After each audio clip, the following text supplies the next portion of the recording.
"Ma'am, your shift is over," the security guard said softly, glancing at the tired woman sitting alone on the wooden bench near the hospital reception. Emily didn't answer. She just nodded faintly, staring at the flickering vending machine light across the hallway. Her reflection on its glass door looked as exhausted as she felt.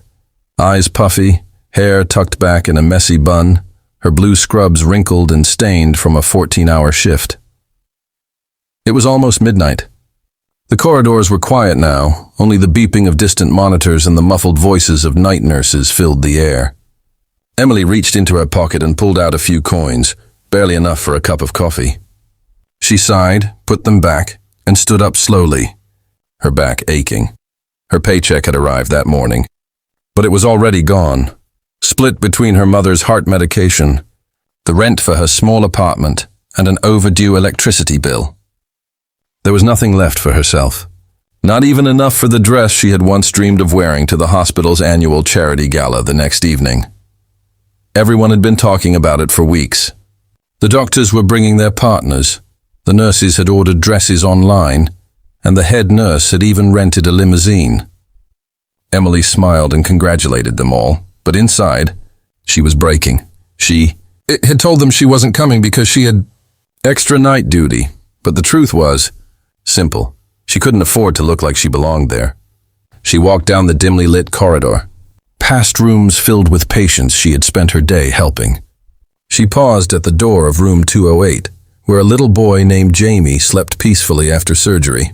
She smiled faintly, remembering how he had held her hand all through the pain, whispering, "Don't go, Nurse Emily." Helping people was all she knew, but lately, she wondered who would ever help her.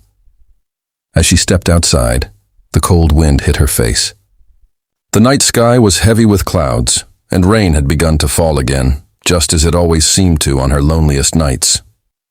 She pulled her thin jacket closer around her shoulders and walked through the hospital parking lot, her worn shoes squeaking against the wet pavement. Halfway to the bus stop, she noticed a small figure sitting on the curb, a little girl, no older than 6, struggling to tie her pink shoelaces. Her small backpack had a cartoon unicorn on it, now smudged with rain. Without a second thought, Emily hurried over. "Hey, sweetheart," she said softly, crouching down. "You need some help?" The little girl sniffled and nodded. "Daddy says I should do it myself, but it's hard." Emily smiled warmly. Even grown-ups need help sometimes. She gently tied the shoelaces, double-knotted them, and brushed the girl's damp hair aside. "There," she said, smiling. "All done." The girl grinned brightly, her eyes sparkling despite the drizzle. "Thank you. Daddy says kind people always shine." "You shine too." Emily let out a surprised laugh, touched by the words. "That's very sweet of you. Your daddy sounds very wise." Just then, a deep, calm voice spoke from behind her. "She says that because she hears me talk about you, Nurse Emily." Emily turned around, startled. Standing a few feet away was a tall man in a brown leather jacket, his dark hair slightly wet from the rain. His face was familiar, gentle eyes, strong hands. It took her a moment to recognize him. "Ethan?" she asked. "Lily's dad?" He nodded, smiling faintly. "Yeah, thank you for always taking care of my little troublemaker." Emily felt her cheeks warm. "Oh, it's nothing. She's a sweetheart." Ethan chuckled. "Sweetheart, huh? You should see her on sugar." Lily giggled, hiding behind her father's leg. Emily laughed too, a real laugh, one she hadn't heard from herself in weeks. It felt strange and nice. Ethan looked at Emily, his expression softening. "You look tired. Long shift?" She nodded, brushing a strand of hair behind her ear. 14 hours straight. But it's okay. I'm used to it." He tilted his head. "Used to being tired isn't the same as being okay." His words made her pause. Nobody had ever said that to her before. For a moment, she didn't know what to say. "I guess," she said finally, trying to smile, "we don't really get to complain much in this job." He smiled, understanding. "Still, you should. You do so much for others. Someone should do something nice for you." Emily chuckled lightly, shaking her head. "That would be a first." Ethan crouched down beside his daughter, helping her adjust her backpack. "Actually," he said casually, "I wanted to ask you something." Emily looked up, curious. "Oh? You're going to the hospital gala tomorrow, right?" he asked, glancing at her. Her smile faded. She hesitated before replying, "No, I don't think so. I've got some other things to take care of." Ethan studied her face quietly for a moment. He could see she was lying, but not out of pride, out of pain. "You mean," he said gently, "you don't want to go because you don't have a dress?" Emily's lips parted slightly. "How did you—" He smiled. "You don't spend as much time around nurses as I do without learning how they hide exhaustion. Or disappointment." Her throat tightened. She looked away. "It's not that simple." "Maybe not," he said. "But sometimes the simplest things make the biggest difference." She looked up at him, puzzled. "What do you mean?" He met her eyes, his tone turning warm but confident. "I mean, come with me," he said. She blinked. "Come with you?" He nodded. "Yeah, to the gala, as my first date." For a long moment, the rain and the silence filled the space between them. Emily stared at him, unsure if she'd heard correctly. "Wait, your first date?" Ethan smiled, a little shyly. "Since Lily's mom passed away 3 years ago, I haven't gone on one. My daughter's been telling me I should smile more, meet people." Maybe she was right. Emily looked down, her heart twisting. "Ethan, I don't even have anything to wear." "Then wear your kindness," he said softly. "It suits you better than any dress." She felt something stir inside her chest, something she hadn't felt in a long time. Hope.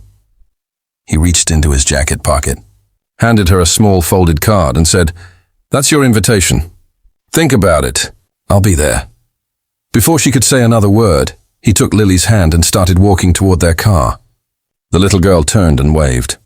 "Bye, Miss Emily. See you tomorrow." Emily stood there in the rain, speechless, the invitation card trembling in her hand. For the first time in years, someone had looked at her, not as a nurse, not as someone who served others, but as a woman who mattered. And as the rain continued to fall, she whispered to herself, "Maybe I'll finally go." That night, Emily couldn't sleep. She sat by her window, staring at the small invitation card resting on her bedside table. The streetlight from outside flickered softly, casting a faint glow over the words embossed in gold.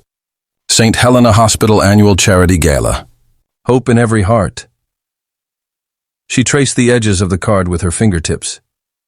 Hope. It was a word she'd spent years giving to others but had long stopped believing in for herself. What was she thinking? She couldn't go.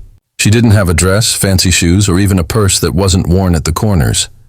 People like her didn't belong at events filled with silk gowns and diamond necklaces. But then she remembered Ethan's eyes. Calm, kind, and honest. "Then wear your kindness," he had said. Those words echoed in her mind until she fell asleep, the invitation clutched gently in her hand. The next morning, the hospital buzzed with excitement. Everyone was talking about the gala that evening. "Did you see Dr. Carter's suit?" "I heard the mayor's coming." "Can't wait to see the decorations?"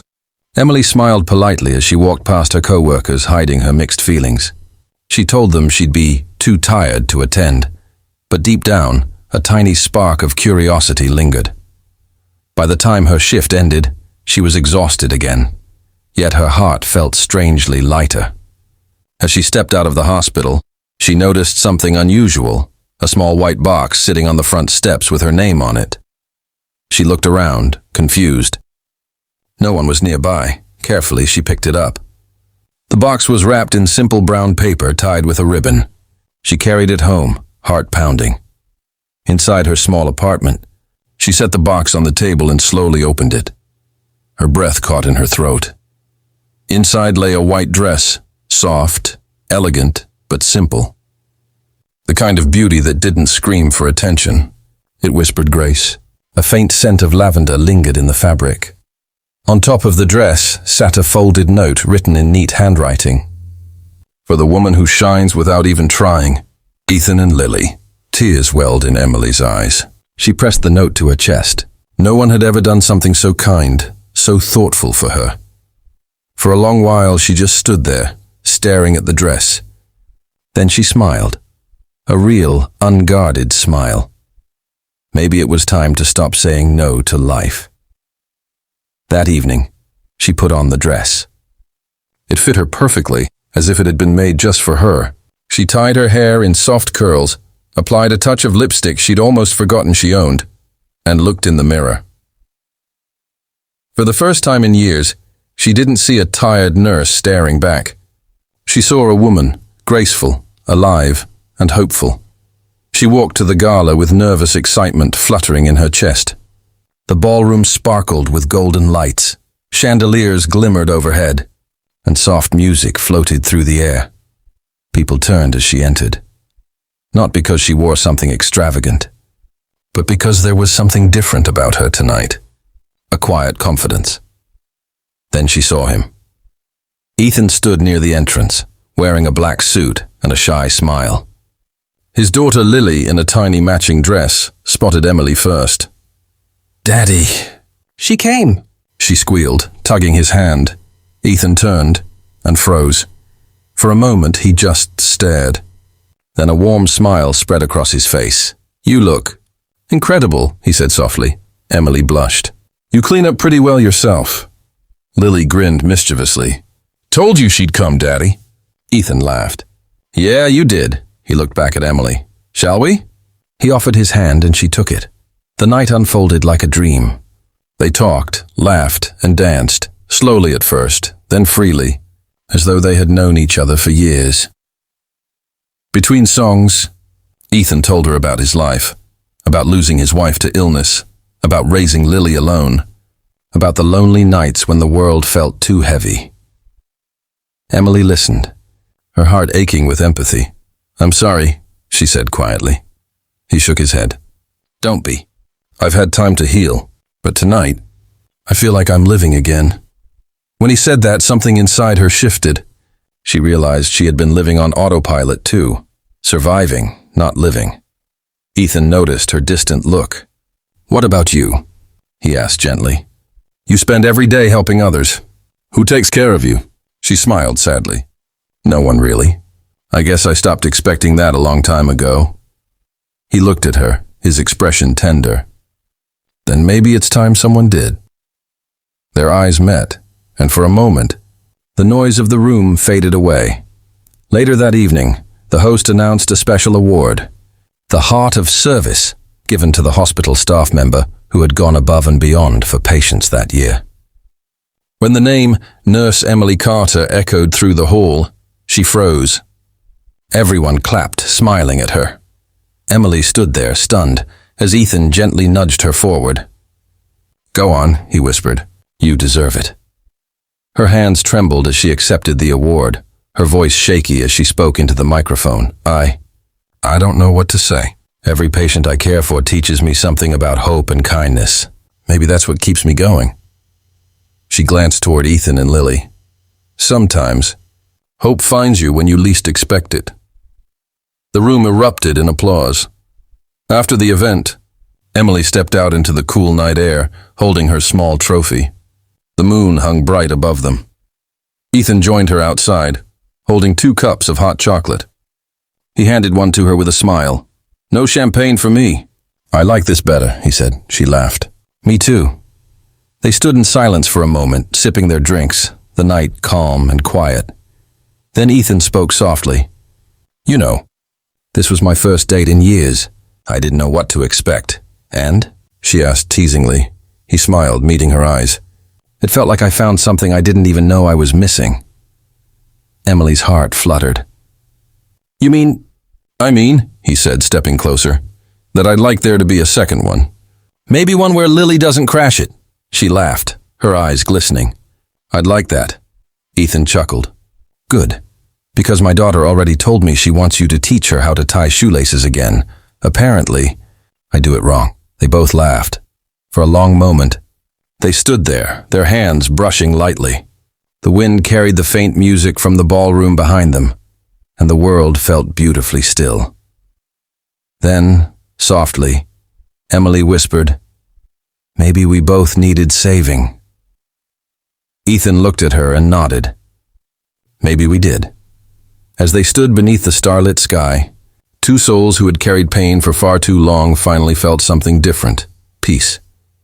And from that night on, the nurse who could never afford a dress didn't need one to feel beautiful again, because someone had finally seen her heart and loved her for it.